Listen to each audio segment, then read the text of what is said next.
चलिए, कल कहाँ तक पढ़े थे हम? क्या पढ़े थे कल? कौन बताएगा? कौन बताएगा आयुर्वेदा पढ़ने वाले टीचर्स के नाम?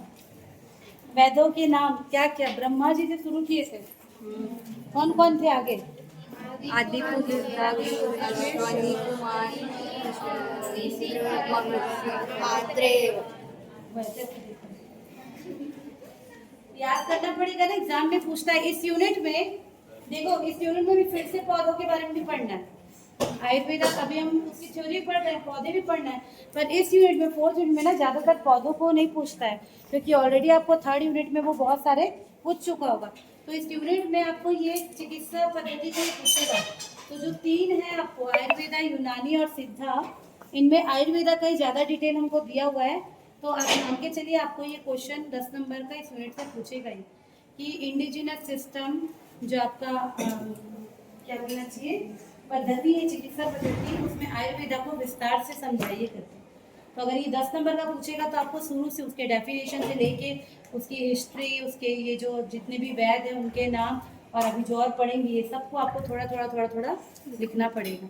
4 नंबर में भी पूछ सकता है, 10 नंबर में भी पूछ सकता है, ठीक है। तो हमने कल बहुत सारे युग में आयुर्वेद का कौन कौन से युग में क्या क्या हुआ था ये हमने देख लिया था, ठीक है। अभी हम शुरू करते हैं Ayurveda in modern age. Modern age किसको बोलेगा? आधुनिक युग। हाँ, आधुनिक युग तो कौन से युग को बोलेंगे? अभी जो हम लोग चल कल कहाँ तक खत्म किए? मोहम्मद नहीं, उसके बाद भी पढ़े थे। आंग्ल युग। आंग्ल युग कहाँ तक था? 1700 से 1947। 1947 तक। 1947 तक हमने देख लिया, मतलब जब हमारे यहाँ पर अंग्रेज थे। 1947 के बाद का जो टाइम है उसको हम बोलेंगे मॉडर्न एज। तो कल जो पढ़े थे हमने देखा था आयुर्वेदा, पहले ज्यादा लोगों को नहीं पता था, क्योंकि पहले वो सिर्फ इसमें था, वेदों वगैरह में था।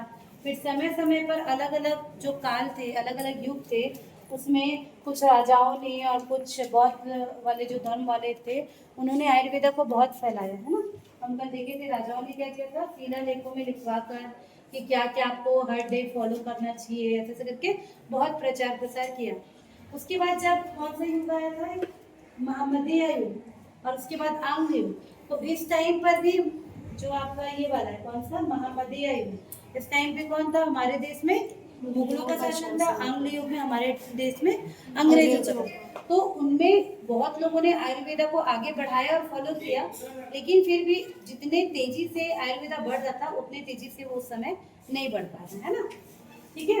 आंग्ल वाले टाइम पे क्या हुआ, अंग्रेजों ने हॉस्पिटल्स वगैरह को ज़्यादा इम्पोर्टेंस दिया और आयुर्वेदा पद्धति को थोड़ा सा कम दिया। उसके बाद जब हम 1947 में आज़ाद हो गए, उसके बाद आयुर्वेदा के साथ क्या हुआ उसको भी देखते हैं, ठीक है। तो वर्तमान समय में भी आयुर्वेदिक चिकित्सा प्रणाली भारत में अत्यंत लोकप्रिय है। असंख्य लोग या तो स्वास्थ्य की देखभाल के लिए आयुर्वेद पर निर्भर है, या अन्य चिकित्सा प्रणाली के साथ आयुर्वेदिक औषधि का प्रयोग करते हैं। और भारत के अलावा भारतीय आयुर्वेदिक औषधियाँ श्रीलंका, नेपाल, बांग्लादेश और अन्य दक्षिण पूर्वी देशों में भी अत्यधिक लोकप्रिय है। तो अभी हमारे देश में और हमारे देश के अलावा जितने देश हैं वहाँ पर भी आयुर्वेदा को बहुत ज़्यादा माना जाता है, ठीक। तो मॉडर्न एज में, आधुनिक काल में विस्तृत आयुर्वेदा में 8 विषय को सम्मिलित किया गया है। मतलब इसके अंदर कितने सब्जेक्ट लेते हैं? 8 सब्जेक्ट लेते हैं। इसकी अलग से पूरी पढ़ाई भी होती है ना, आपने अभी पता होगा, ठीक है। तो 8 सब्जेक्ट इसके अंदर आते हैं, 8 विषय सम्मिलित हैं। इनको अष्टांग आयुर्वेद कहा जाता है। तो अभी मॉडर्न एज में हम आयुर्वेदा को क्या आएंगे? अष्टांग आयुर्वेदा करेंगे, ठीक है। इसके अंदर क्या क्या आते हैं? आंतरिक चिकित्सा, मनोवैज्ञानिक विकार, बाल चिकित्सा, जरा चिकित्सा और बहुत सारे और उप विषयों को ये समाहित करता है। टोटल 8, 2-3 का नाम दिया है, उतना ही आपको, ठीक है। ये पौधे, खनिज और पशु आधारित उत्पादों के समृद्ध ज्ञान और सिद्धांतों पर आधारित है। ये दिन के समय, मौसम और जीवन के विभिन्न चरणों पर विचार करके औषधि के रूप में प्रदान किए जाते हैं। तो जैसे मान लीजिए आपको कोई परेशानी है, कोई मतलब जैसे आप बीमार हैं, तो जब आप आयुर्वेदा डॉक्टर के पास जाओगे, जिनको हम वैद्य जी कहते हैं, अगर आप उनके पास जाओगे तो ये जो 8 सब्जेक्ट हैं इनमें से कोई एक सब्जेक्ट के अंदर आपका जो बीमारी है वो आएगा। और इसमें सिर्फ आपको ऐसे नहीं है कि जैसे एलोपैथी में ट्रीटमेंट होता है वैसे ही होगा। इनमें क्या होता है, दिन के समय, मौसम और जीवन के विभिन्न चरणों को ध्यान में रख के, मतलब वो क्या करेंगे, आपको पूरी आपकी हिस्ट्री पूछ करेंगे। आप कभी भी कोई वैद्य के पास जाओगे, अगर कोई गए वैद्य के पास, कोई नहीं है इधर, तो बहुत सारे वैद्य ग्राम हैं। वैद्य देखिए क्यों ना है ना, जिनको औषधि पूरा ज्ञान रहता है ना, तो उनको पूरा इतना इसका ज्ञान रहता है। और आप जाओगे तो सिर्फ वो आपकी बीमारी के बारे में नहीं पूछेगा, आपकी पूरी हिस्ट्री पूछेगा, आपके परिवार के बारे में पूछेगा, वो समय क्या चल रहा है, ठंडी गर्मी बरसात, मौसम क्या चल रहा है, दिन है कि रात है, सारी चीजें डिटेल देने के बाद ही आपको क्या करेगा, दवाई बताएगा। इसको इतनी जोर से गर्मी लगती है, ठीक है। स्वास्थ्य और कल्याण को बनाए रखने के लिए प्राकृतिक उपचार और वैकल्पिक तरीकों की बढ़ती मांग के कारण हाल के वर्षों में आयुर्वेद क्या होते जा रहा है, अत्यधिक लोकप्रिय होते जा रहा है। भारत आने वाले पर्यटकों के बीच भी आयुर्वेदिक औषधियां अत्यंत लोकप्रिय हैं और भारत सहित कई देश आयुर्वेदिक कल्याण पर्यटन पैकेज भी पेश करते हैं। ठीक, ये तो अलग बात है। अब देखो, प्राचीन चिकित्सा प्रणालियों को पुनर्जीवित करने और मजबूत बनाने के लिए भारत सरकार द्वारा 2014 से एक अलग से मंत्रालय, जिसको आयुष मंत्रालय बोलते हैं, उसका गठन किया गया, जिसको हम क्या कहते हैं, मिनिस्ट्री ऑफ आयुष। ये नया वो किया गया, ठीक है, मिनिस्ट्री ऑफ आयुष। ठीक, कब किए गए हैं, 2014, है ना, 2014 में मिनिस्ट्री ऑफ आयुष करके गठन किया गया। और इसके पहले भी 2003 में एक विभाग ही बनाए थे जिसका नाम था Ayush, Ayurveda, yoga and natural medicine, यूनानी, सिद्धा एंड होम्योपैथी। जो हमें ये आयुष लिखते हैं ना, आयुष AYUSH,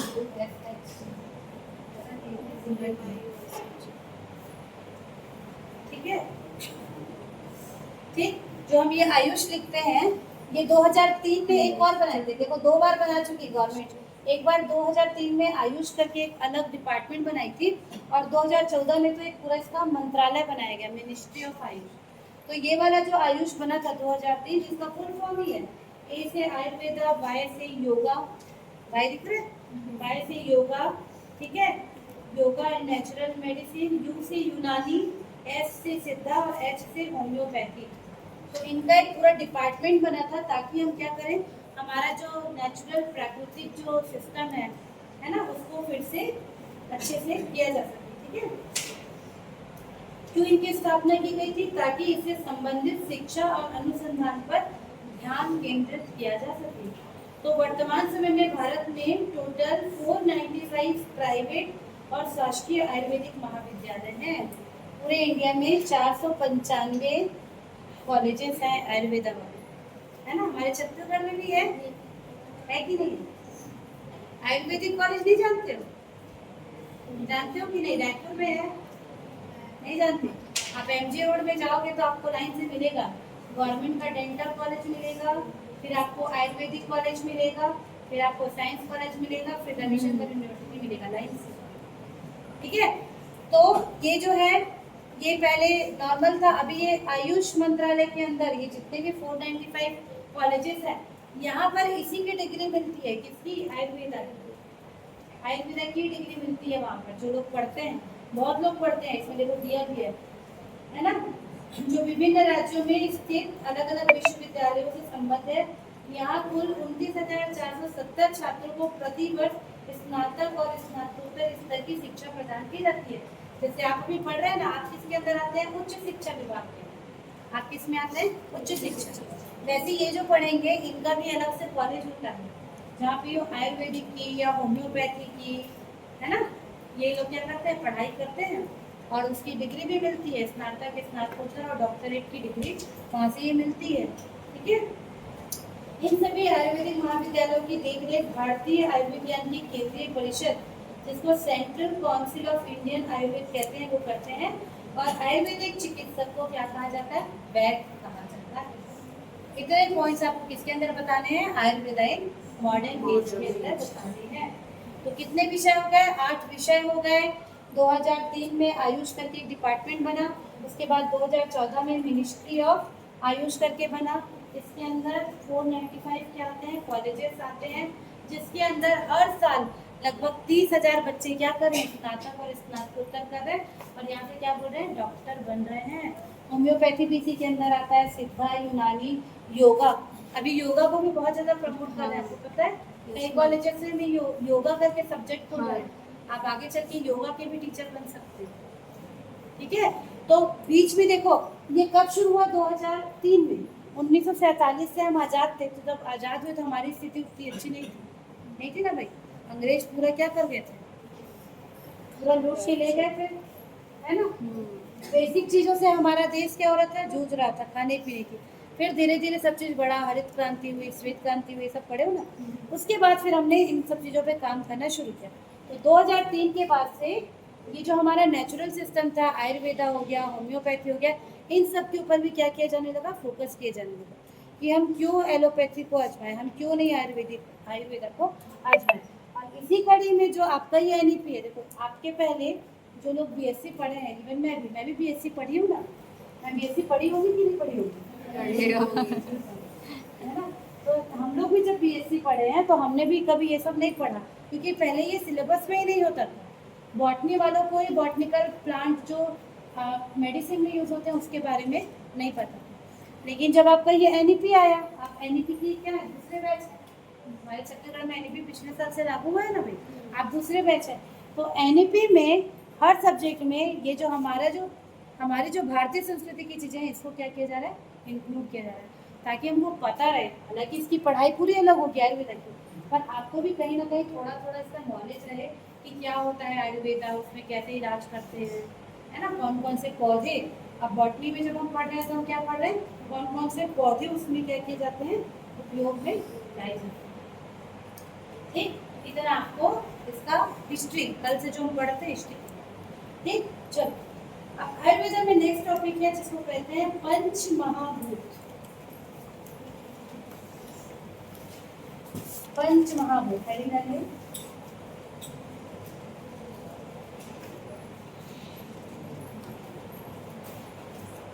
ठीक, तो आयुर्वेदा में पंच महाभूत, हिंदी में इसको हम बोलेंगे पांच तत्व अवधारणा, एक मौलिक सिद्धांत है जो मानव शरीर और ब्रह्मांड की संरचना और कार्य प्रणाली की व्याख्या करते हैं।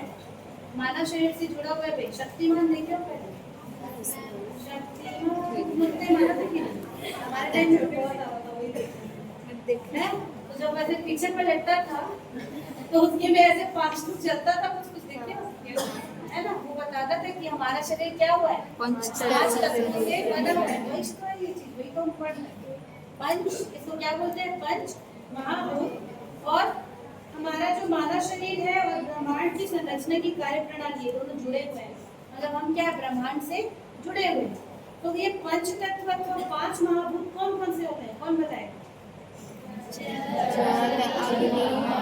वायु, मिट्टी, ठीक है, सबसे पहले पृथ्वी, अर्थ, दूसरा जल, वाटर, तीसरा अग्नि, फायर, चौथा वायु, एयर, और पांचवा आकाश, स्पेस लिखा है। ठीक है, तो चरक संहिता, चरक संहिता क्या है, पढ़े थे, किसने लिखा? महर्षि चरक। महर्षि चरक। कौन से टाइम पीरियड पे लिखा, किसका पाठ कहना है ये? अग्निवेश का, अग्निवेश, अग्निवेश का जो था उसी से महर्षि चरक ने चरक संहिता। तो चरक संहिता में भी पंच महाभूतों के बारे में कहा गया है। क्या कहा गया है? पृथ्वी, वायु, अग्नि, जल, आकाश, रूपादि गुण कर्म संयुक्त शरीरम संपादे। संस्कृत में मिलेगा भाई, ठीक है, तो संस्कृत पढ़ना चाहते हैं। और इसका उल्लेख रामचरितमानस में भी किया गया है। क्या लिखा गया है? क्षितिज जल पावक गगन समीरा, पंच तत्व मिली बंधी शरीरा। ये तो याद लिखना पड़ेगा एग्जाम में, ठीक है। चलो, तो एक एक करके ये जो 5 तत्व हैं इनके बारे में देखते हैं। सबसे पहला तत्व है पृथ्वी या अर्थ। ठीक, इन्हीं 5 तत्वों से मिलकर हमारा शरीर बना हुआ है। तो पृथ्वी क्या है?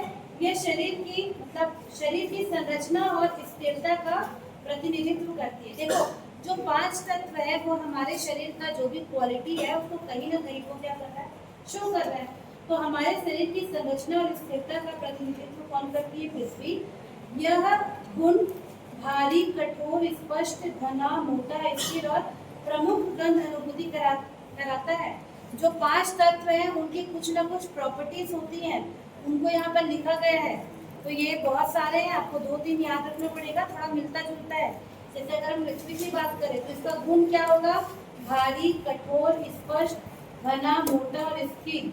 ये इसकी प्रॉपर्टी होगी किसी पृथ्वी वाले तत्व की।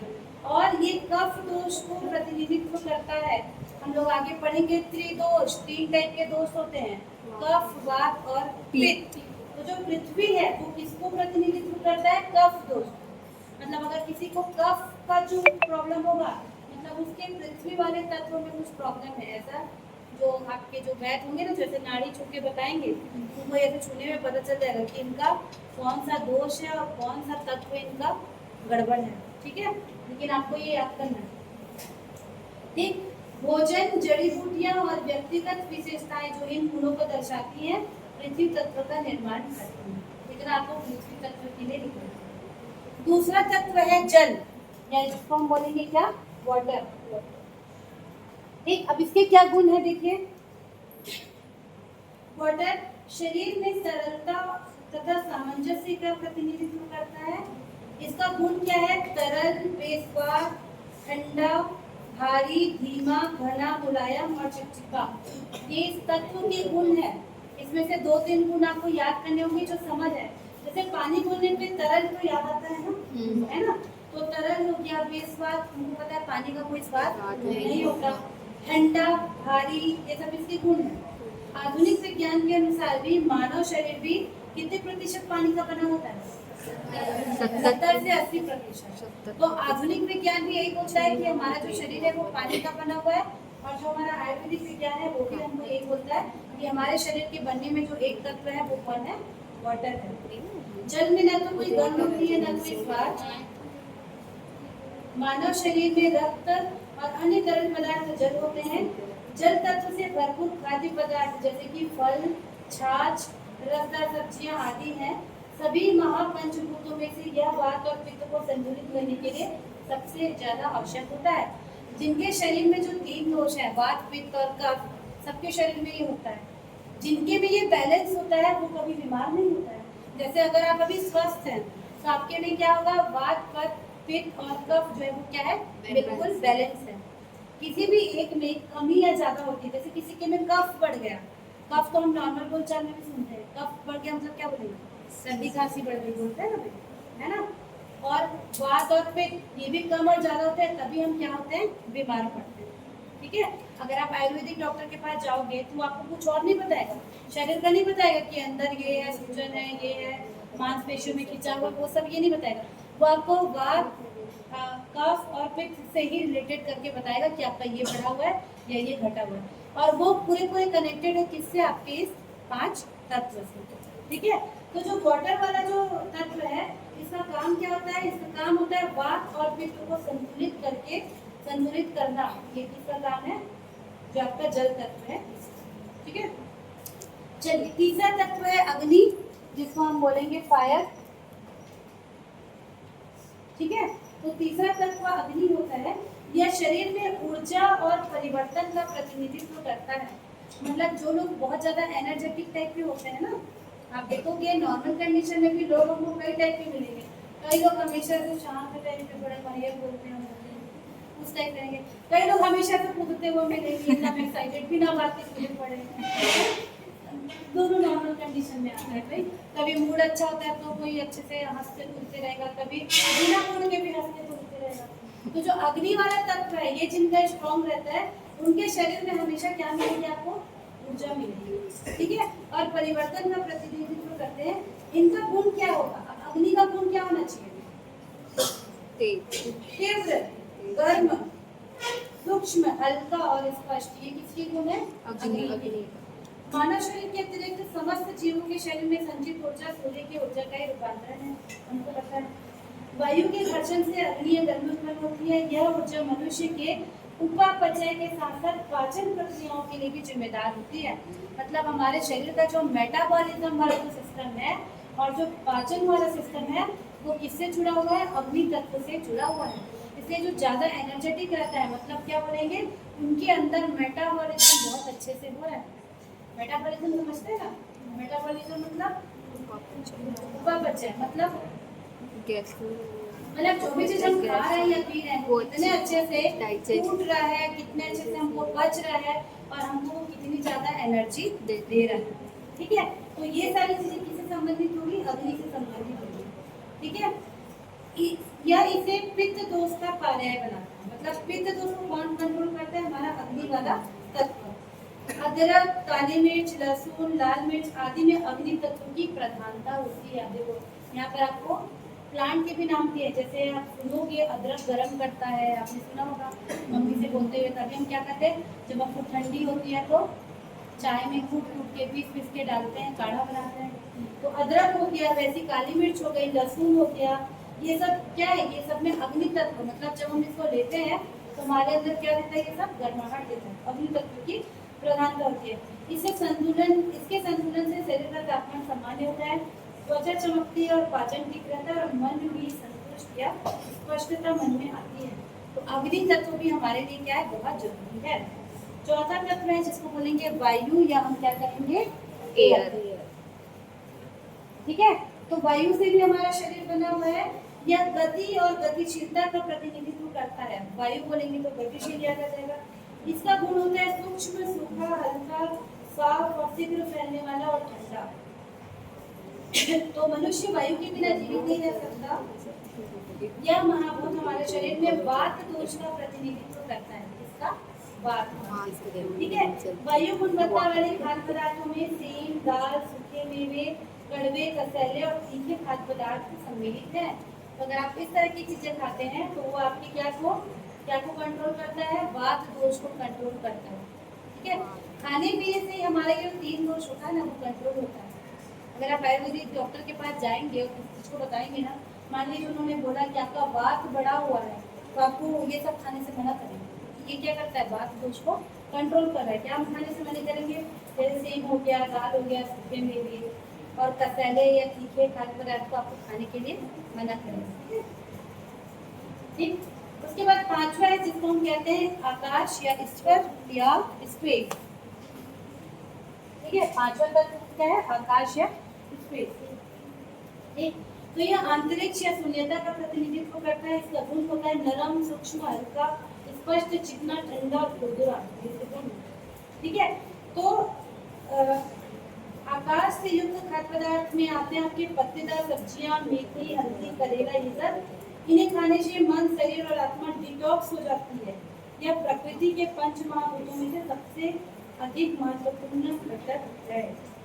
ठीक है, तो इतना पॉइंट आपको इसके लिए याद रखना है, 5 महाभूत के लिए याद रखना है। इसका एक डायग्राम भी बना हुआ है। देखो कैसे बना हुआ है, क्या क्या बना हुआ इसका देखो, ये वाला डायग्राम आप याद कर सकते हो तो आपको ना इजीली याद रहेगा। ऐसे 5 खाने बने हुए हैं। कैसे? ऐसे 5।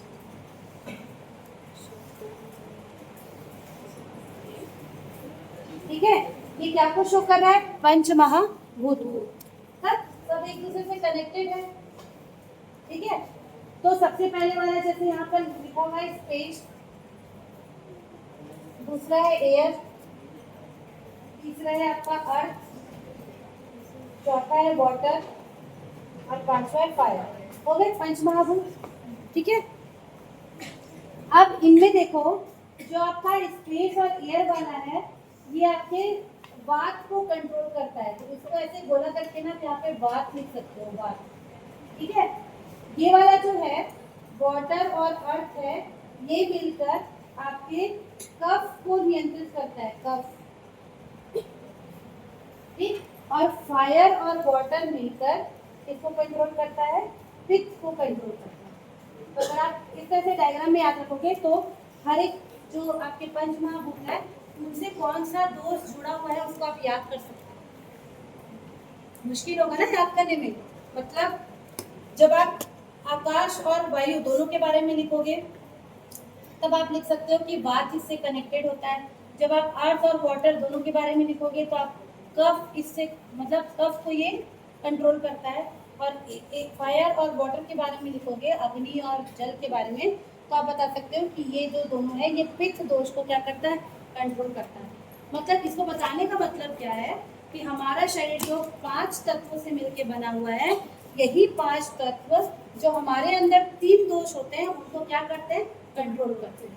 दोनों आपस में कनेक्टेड है। यही 3 जो दोष हैं, इन्हीं में जब बैलेंस बिगड़ता है तभी हम क्या होते हैं, बीमार होते हैं। ठीक, तो ये डायग्राम आप याद रख सकते हो और इसको बनाओ। चलो ये हो गया। नेक्स्ट हेडिंग डालते हैं, हमको पढ़ना है सप्त धातु। सप्त धातु,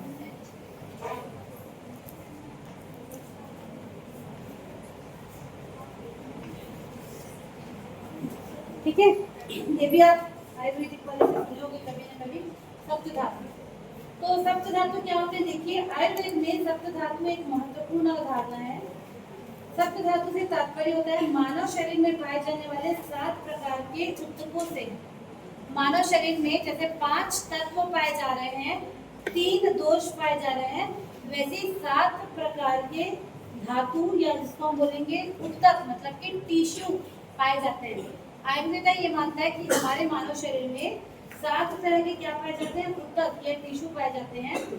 यह हमारे शरीर को बनाने वाले 7 मूलभूत घटकों का प्रतिनिधित्व करते हैं। ये धातु समग्र स्वास्थ्य और खुशहाली बनाए रखने के लिए जिम्मेदार होते हैं। ये सप्त धातु वास्तव में मानव शरीर का निर्माण करते हैं। ठीक है, ये जो शब्द है संस्कृत शब्द धातु से उत्पन्न हुआ है, जिसका अर्थ होता है धारण करते हैं। तो इसके बारे में एक प्रमुख आयुर्वेदिक ग्रंथ है जिसका नाम है अष्टांग हृदयम। कल बात किए थे, कल जो बुक्स का बात किए थे, कल बुक का नाम याद है? एक बुक है जिसका नाम है अष्टांग हृदयम। उसमें सप्त धातु के बारे में बताया गया है। ठीक है, तो कौन कौन से सप्त धातु होते हैं, सप्त धातु के नाम लिखिए। लीजिए, पहला धातु जिसको कहते हैं रस। पहला धातु है रस। पहला धातु है रस, इंग्लिश में रसा लिखते हैं। ठीक है, सेकेंड धातु है जिसको कहेंगे रक्त। लिखो, सेकेंड धातु का नाम है रक्त, इंग्लिश में तो बोलेंगे ब्लड। ठीक है, तीसरा धातु है जिसको कहते हैं मामसा। मामसा, इंग्लिश में बोलेंगे मसल, मामसा। चौथा धातु है जिसको कहते हैं मेदा। मेदा, मेदा, इंग्लिश में इसको बोलते हैं फैट, मेदा। ठीक है, पांचवा धातु है जिसको कहते हैं अस्थि। अस्थि, अस्थि, इसको कहेंगे बोन, इंग्लिश में कहेंगे बोन। छठवा धातु है जिसको कहते हैं मज्जा। मज्जा सुनी भी होगी, तो कहेंगे बोन मैरो। ठीक है, सातवां धातु है जिसका नाम है शुक्र। शुक्र मतलब cement containing sperm. Cement containing sperm. ठीक, तो आयुर्वेद कहता है कि हमारा शरीर जैसे 5 तत्वों से मिला है, मिलकर बना है, वैसे इसके अंदर ये 7 तरह के धातु, धातु का मतलब यहाँ पर है टिश्यू, ऊतक, 7 तरह के टिश्यू का ये मिलकर बना हुआ है। कौन कौन से? रस, फिर रक्त, मसल का क्या नाम है? मामसा, फिर मेदा, अस्थि, मज्जा और शुक्र।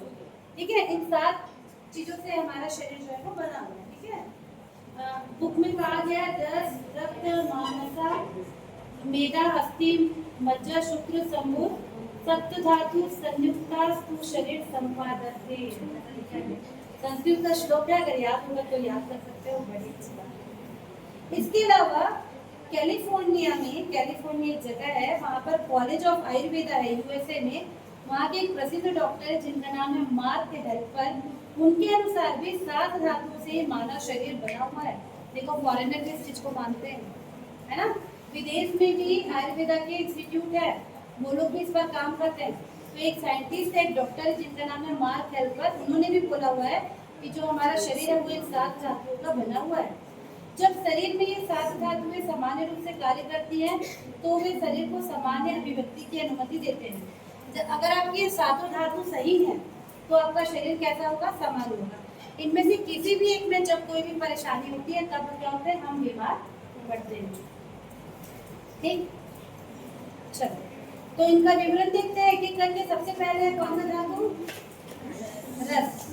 तो रस इस धातु का प्रमुख तत्व है जल। वात की सहायता से यह पूरे शरीर में पोषक तत्व, हार्मोन और प्रोटीन का संचार करता है। ठीक है, इसका गुण क्या होगा, यह ठंडा, भारी, नम, नरम, स्थिर, चिकना, बहने वाला, ठीक है, स्थूल और नीरस होता है। यह गुण कफ दूध के समान होता है जो पृथ्वी तथा जल से बना होता है। देखो तीनों चीजें कनेक्ट हो रही है। कौन कौन सी 3 चीजें, आपके पांच तत्व, 3 दोष और सप्त धातु। 5, 3 और 7 तीनों आपस में कैसे हैं, मिक्स है। जब आप इस तत्व को पढ़ रहे हो तो भी आप जो त्रिदोष है उसके बारे में पढ़ रहे हो।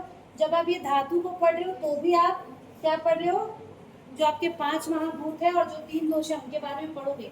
तीनों चीजें कैसे हैं, आपस में कनेक्टेड है, क्योंकि तीनों से मिलकर ही आपका शरीर जो है वो बना हुआ है। तो देखिए मैंने भी क्या बोला, जो रस है, जो पहला धातु है वो कफ दोष के समान है जो पृथ्वी और जल से बना हुआ है। तो देखो कफ लिखा हुआ है ना कहीं पर, कफ पृथ्वी और जल के समान है।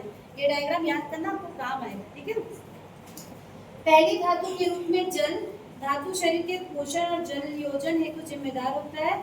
यह मुख्य रूप से रक्त और तंत्रिका तंत्र के द्रव भाग्य को प्रतिनिधित्व करता है। मतलब रस वाला जो भाग है वो आपके शरीर में जितना भी संचार हो रहा है चीजों का, उन सब का क्या कर रहा है, प्रतिनिधित्व करता है। दूसरा आ गया क्या, रक्त या ब्लड। तो दूसरी धातु रक्त शरीर में आंतरिक परिवहन और ऑक्सीजनेशन मतलब ऑक्सीजन को पहुंचाने का काम करती है।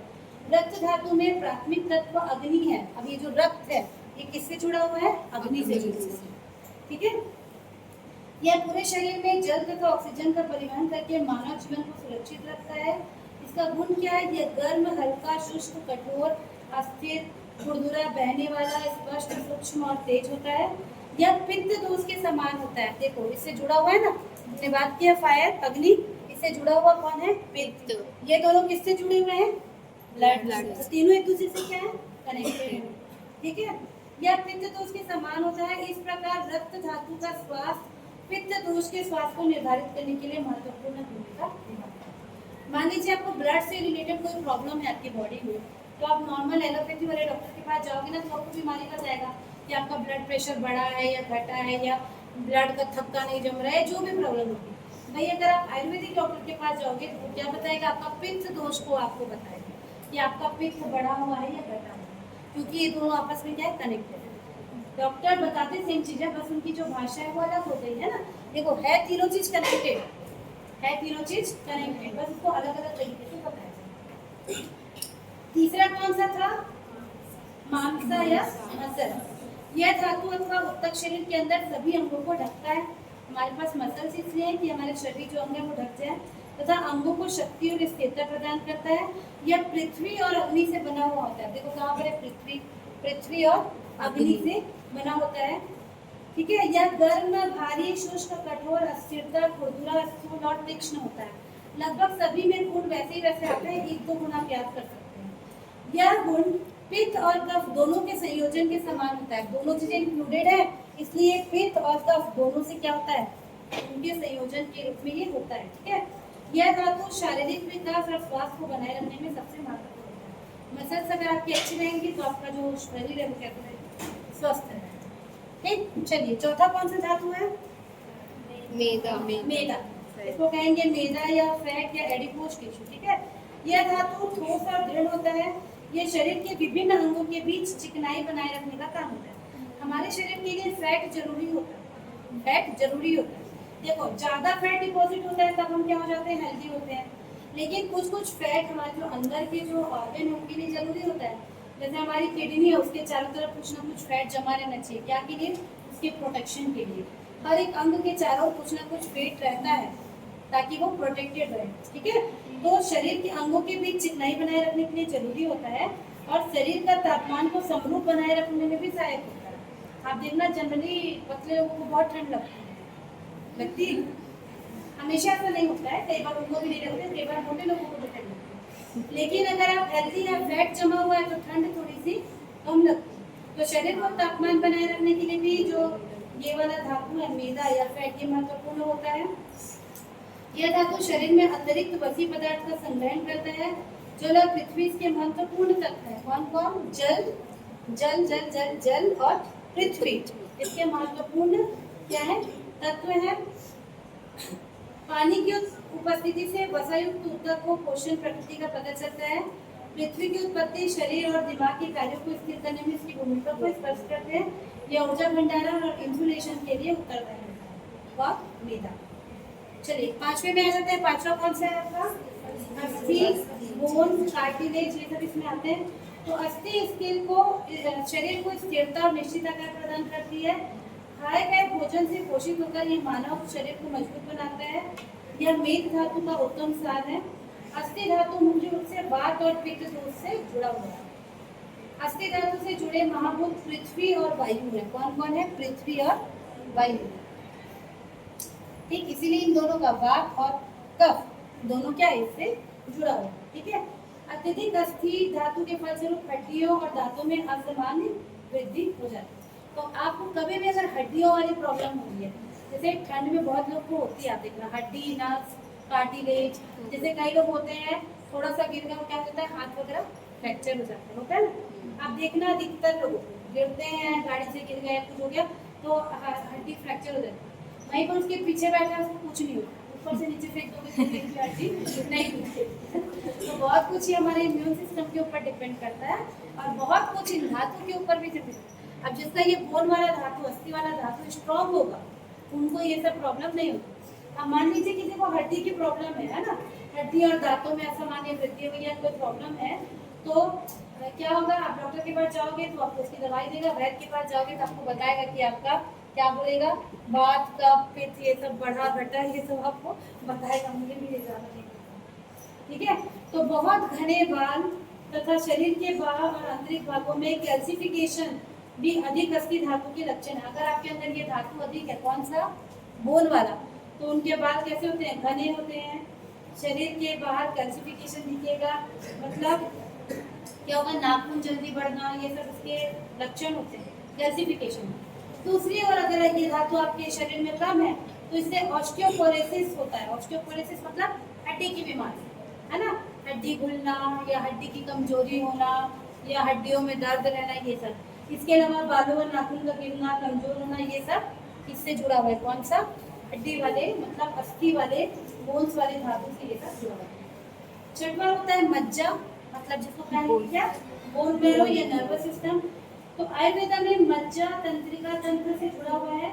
इसे मस्तिष्क और रीढ़ की हड्डी में उपापचय प्रक्रिया को नियंत्रित करने वाला माना जाता है।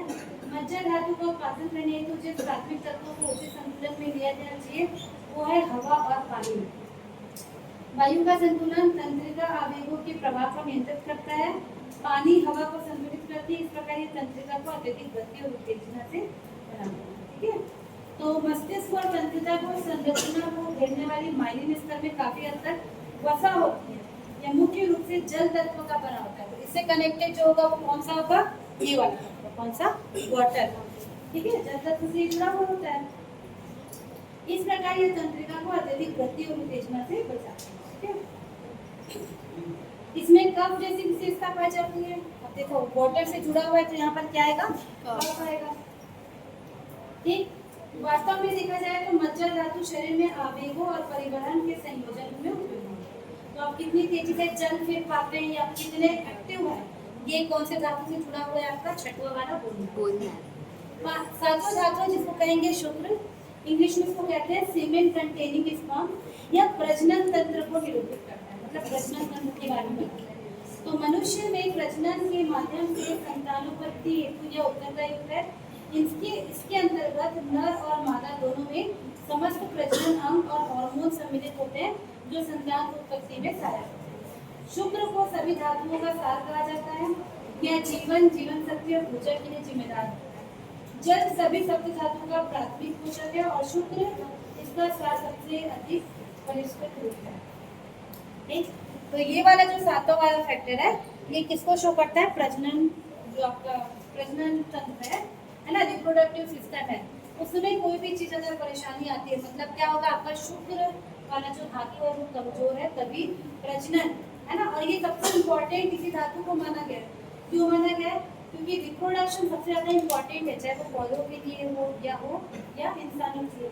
क्योंकि अगर प्रजनन नहीं होगा, अपने जैसी नई जाति नहीं उत्पन्न होगी, तो पृथ्वी नहीं सर्वाइव करेगी, खत्म हो जाएगा भाई। अगर इंसान रिप्रोड्यूस नहीं करेगा, आगे की संतान नहीं आएगी, तो ये सब का तो कोई मतलब ही नहीं है। तो सबसे इम्पोर्टेंट इसी धातु को माना गया है, किसको? शुक्र। ठीक। तो इन सभी सप्त धातुओं के विवरण से स्पष्ट है कि सप्त धातुएं अच्छे स्वास्थ्य के लिए क्या है? 7 स्तंभ की तरह है। एक शरीर